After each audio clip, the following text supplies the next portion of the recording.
አንዲት አሮጊት ሴት ዝናብ እየደበደባቸው በዛፍ ስር ቁጭ ብለው እየተንቀጠቀጡ የተመለከታቸው ቤንጃሚን የተባለ ወጣት የለበሰውን ኮት አውልቆ አለበሳቸውና ከፊት ለፊታቸው በርከክ ብሎ እማዬ ወደ ቤት ልውሰዶት ሲላቸው እኔ መራመድ አልችልም ልጄ አሉት በሹክሹክታ።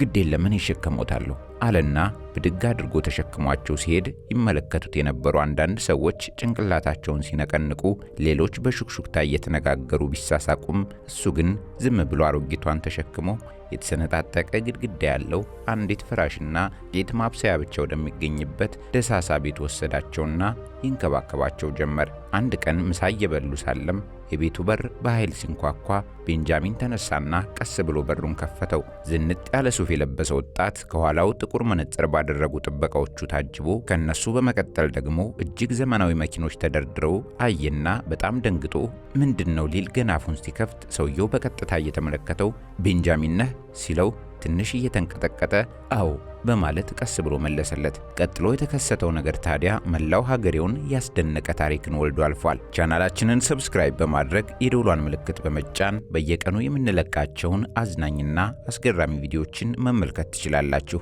ወደ ዛሬ ቪዲዮ ያለፍኩ። ወይዘሮ አግነስ ከባድ ዝናብ ጥሎ ካባራ በኋላ ከትልቅ የማንጎ ዛፍ ስር ካለ የእንጨት ወንበር ላይ ተቀምጠው ልብሳቸው ከመርጠቡ የተነሳ ከሰውነታቸው ጋር ተጣብቆ ሰውነታቸው እየተንቀጠቀጠ እባካችሁ እርዱኝ፣ እዚህ መሞቴ ነው እያሉ በደካማ ቃላቶች ሰዎችን ቢጣሩም አልፎ አልፎ ከሚያልፉት ሰዎች አንዳንዶች ጆሮ ዳባ ልበስ ብለው ሲሄዱ አንዷ ሴት እሷ እኮ ጠንቋይ ነች ብላ በሹክሹክታ ተናገረች። ትንሽ ራቅ ብሎ ነገሩን ሲታዘብ የነበረው ቤንጃሚን ግን ሕይወትን ብቻቸውን የሚታገሉ ምስኪን እናት መሆናቸውን ብቻ በመረዳት ልቡ እየተጨነቀ ወደ ሴትየዋ ቀረበና ሲመለከታቸው ደካማና አሳዛኝ አይኖቻቸውን አስተውሎ ይበልጥ ልቡ ተሰበረ። ከዚያም ምንም ቃል ሳይናገር ብቸኛ ኮቱን አውልቆ በትከሻቸው ላይ ሲያደርገው በቀስታ እየተነፈሱ ኮቱን በእጃቸው አጥብቀው ሲይዙት ቤንጃሚን ከፊት ለፊታቸው በርከካልና እማዬ ወደ ቤት ልውሰዶት ሲላቸው እኔ መራመድ አልችልም አሉት በሹክሹክታ። ግድ የለም እኔ እሸከሞታለሁ አለና ብድግ አድርጎ ይዟቸው መራመድ ሲጀምር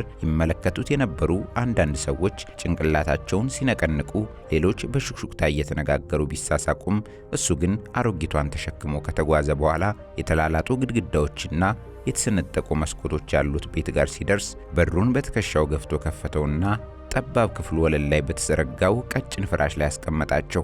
በቤት ውስጥ ሁለት ጎድጓዳ ሳህን፣ ትንሽ ምድጃ፣ የውሃ ባልዲና አንድ የፕላስቲክ ወንበር ብቻ ነበር ያሉት። ማዳም አግነስ በፍራሹ ላይ በቀስታ ራሳቸውን እያደላደሉ ሲቀመጡ ቤንጃሚን በለስላሳ ፈገግታ ወደ ቤቴ እንኳን በደህና መጡ ሲላቸው አይኖቻቸው በእንባ እየተሞሉ ኮትን ሰጠኸኝ፣ ከዚያም ወደ ቤት አመጣኸኝ እና ግን ለምን ትረዳኛለህ ብለው ሲጠይቁት ቤንጃሚን ጥቂት ዝም አለና ከዚህ በፊት ሰዎች ከሱ እንዴት እንደራቁ ከእስር ቤት ማንም ሳይኖረው መውጣቱንና ጎረቤቶች ሲያዩት መስኮቶቻቸውን ሲቆልፉበትና በብቸኝነት ሲቆራመድ አስታወሰ። ወንጀሉን ባይፈጽምም እንኳን የቀድሞ ወንጀለኛ እያሉ የሚጠሩትን ሰዎች እያስታወሰ ብቻ በዚህ ሁኔታ ውስጥ ማለፍ ምን ያህል ከባድ እንደሆነ በሚገባ ያውቅ ነበርና ይህ ፍራሽ ከኔ በላይ ለእርሶ ያስፈልጎታል አላቸው። ቆይቶም ያጠራቀመውን ትንሽ ገንዘብ ይዞ ወደ ውጭ ወጣና ዳቦ፣ ወተት እና ትንሽ የሻይ ቅጠል ገዝቶ በመምጣት መጠነኛ ምግብና የሚጠጣ አዘጋጅቶ እራት እንዲበሉ አደረጋቸው።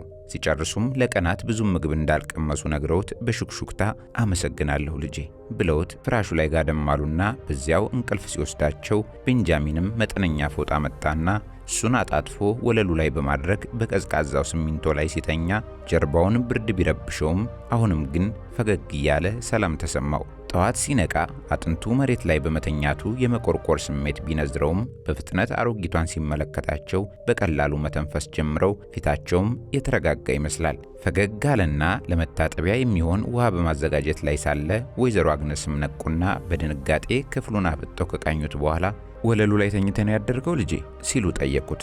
አዎ ማማ። ቤንጃሚንም ራሱን ነቀነቀ። ወይዘሮ አግነስ እንባ በጉንጫቸው እየወረደ ይህንን ያደረገልኝ ማንም የለም፣ የባለቤቴ ቤተሰቦች እንኳን መንገድ ላይ ጥለውኛል፣ አንተ ግን ሕይወቴን አዳንከው አሉት። አሁን ቤንጃሚን ወደ ግንባታ ስራው ከመሄዱ በፊት ለእንግዳዋ የሚሆን ውሃና ምግብ እንዳለ አረጋገጠና ወደ ስራው አቀና።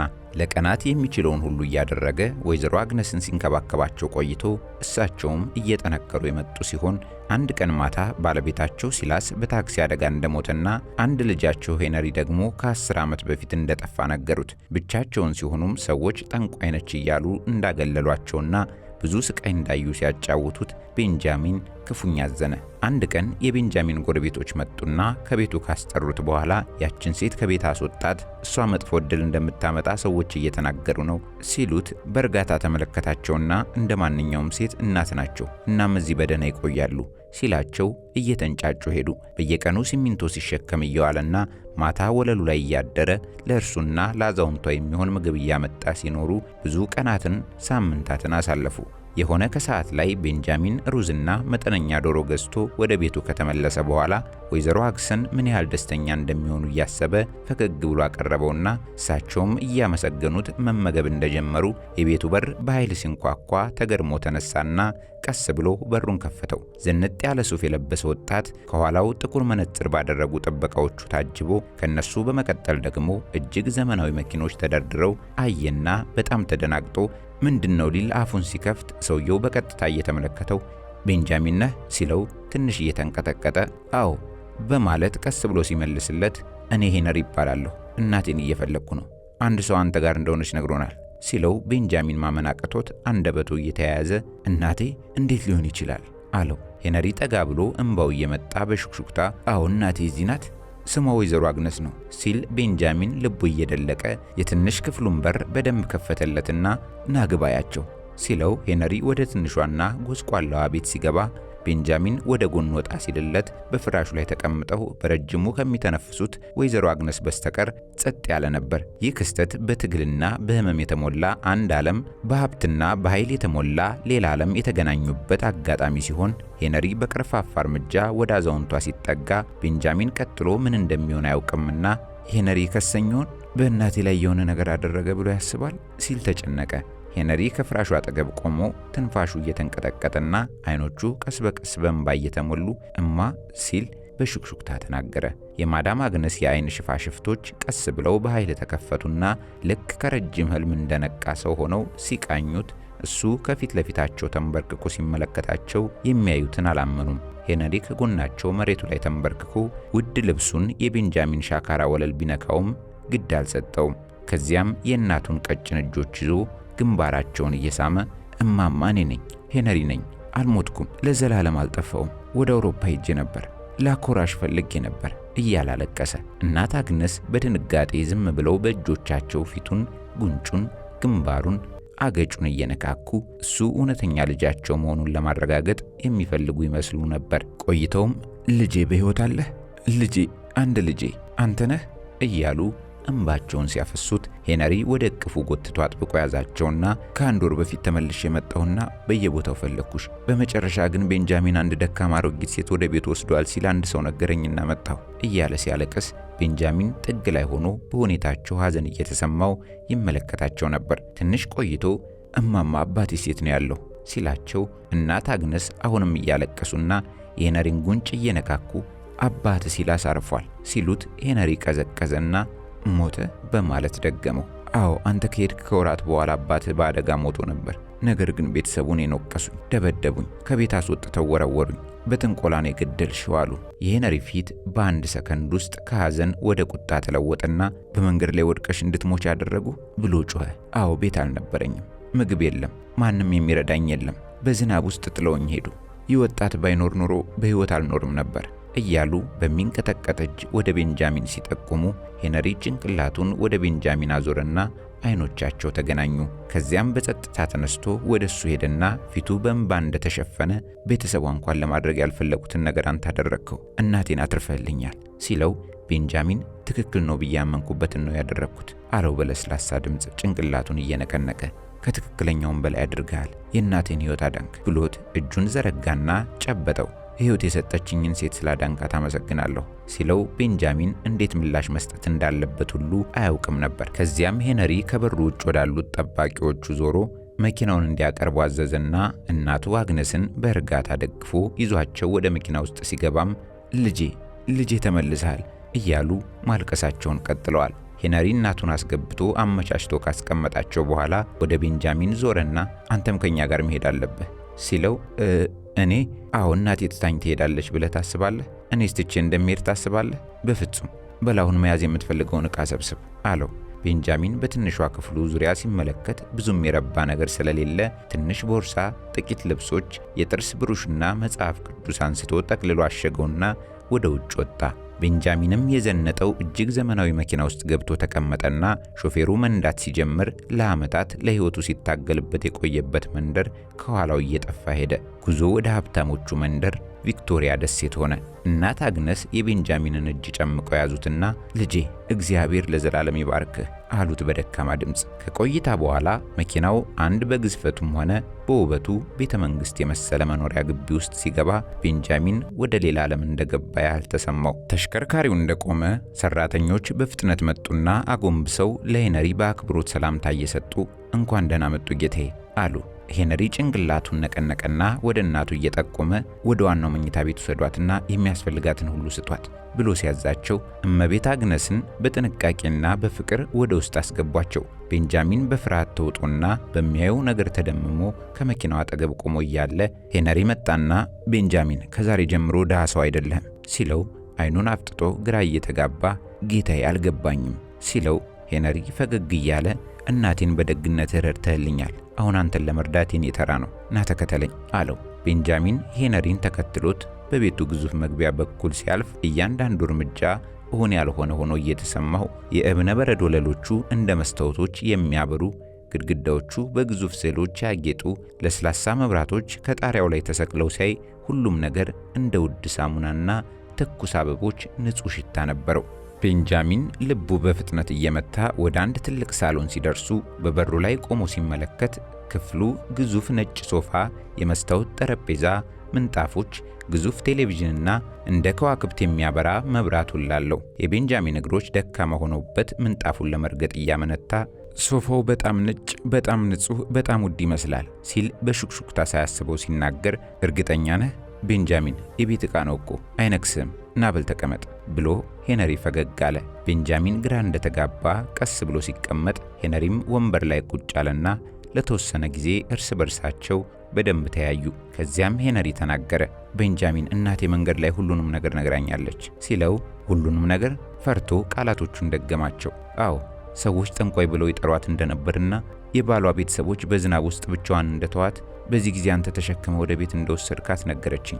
ቤንጃሚን ወደ ታች እየተመለከተ አዎ በዚያ ሁኔታ ልተዋቸው አልቻልኩም፣ በትክክል የሚሰማኝን ብቻ ነው ያደረኩት በማለት አጉረመረመ። ቀጥሎም ሄነሪ ታሪክን ማወቅ እፈልጋለሁ ሲል ጠየቀው። ቤንጃሚን የቆዩ ቁስሎቹን መክፈት ባይፈልግም ጥቂት አስቦ እኔ በፊት እንደዚህ አልነበርኩም በማለት የሲሚንቶ ከረጢቶችን በመሸከም የሻከሩ እጆቹን እያፍተለተለ ጀመረና በአካውንቲንግ ዲግሪ ነበረኝ፣ በባንክ ውስጥ ሰራ ነበር፣ ሚስትና ጁሊየት የምትባል ሴት ልጅ ነበረችኝ። አንድ ቀን ከስራ ወደ ቤቴ ስመለስ ጠረጴዛው ላይ ባለቤቴ የጻፈችውን ማስታወሻ አገኘሁ። ለ3 ዓመታት ስወዳትና ስንከባከባት የነበረችው ልጄ የኔ እንዳልሆነች ይገልጻል። ህመም በዓይኖች ውስጥ ታየ። ሄነሪ በረጅሙ ተነፈሰ። ሁሉንም ነገር ይዛ ከሌላ ሰው ጋር ኮበለለች። ምን ማድረግ እንዳለብኝ አላውቅም። በዚህ ሳያበቃ ወደ ስራ ስመለስ ባልደረባዬ ኮምፒውተሬንና መለያዬን ተጠቅሞ ከባንክ ውስጥ ገንዘብ ሰረቀ። ባንኩ ከሰሰኝና በፖሊስ ተይዤ ወደ እስር ቤት ሄድኩ። ምንም ማስረጃ የለኝም ነበርና 5 ዓመት በእስር ቤት አሳለፍኩ ብሎ እምባው ግጥም እያለና ድምፁ እየተንቀጠቀጠ ቀጠለ። ስወጣ ማንም ሊቀጥረኝ አልፈለገም። ሁሉም እንደ ሌባና አደገኛ ሰው ይመለከቱኝ ነበር። ቤት የለኝም፣ ቤተሰብ የለኝም። እምባው በእጁ ላይ ዱብ ዱብ አለ። ሄነሪም በህመም አይኖቹን እየጨፈነ አብሮት አለቀሰ።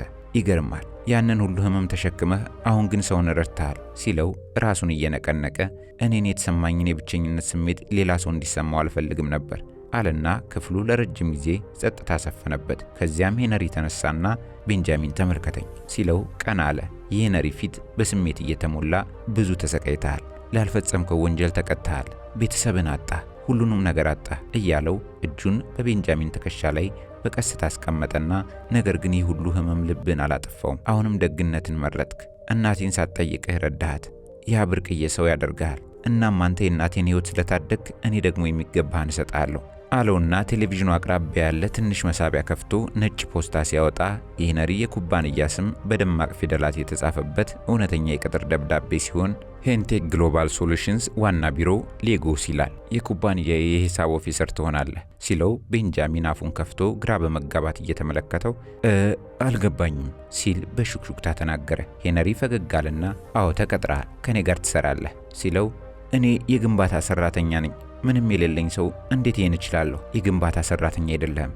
አንተ የሂሳብ ባለሙያና ታማኝ ሰው ነህ። ለእናቴ ታምነሃል። አሁን ደግሞ ለኩባንያዬ እተማመንብሃለሁ ሲለው ቤንጃሚን እንባው ሲፈስ ፊቱን በሁለቱም እጆቹ እየሸፈነ ጌታዬ፣ ምን እንደምል አላውቅም። ምንም አትበል፣ ዝም ብለህ ተቀበል። እናቴን ረድተህልኛል። አሁን እኔ ልረዳ ፍቀድልኝ አለው።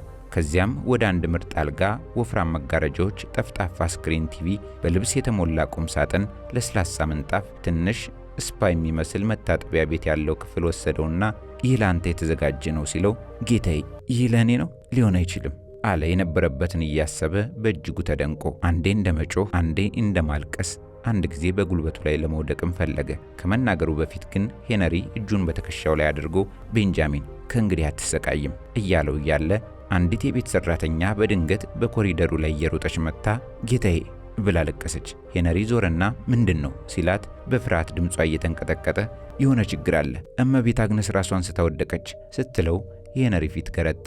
የቤንጃሚን ልብም ደነዘዘና መንቀጥቀጥ ጀመረ።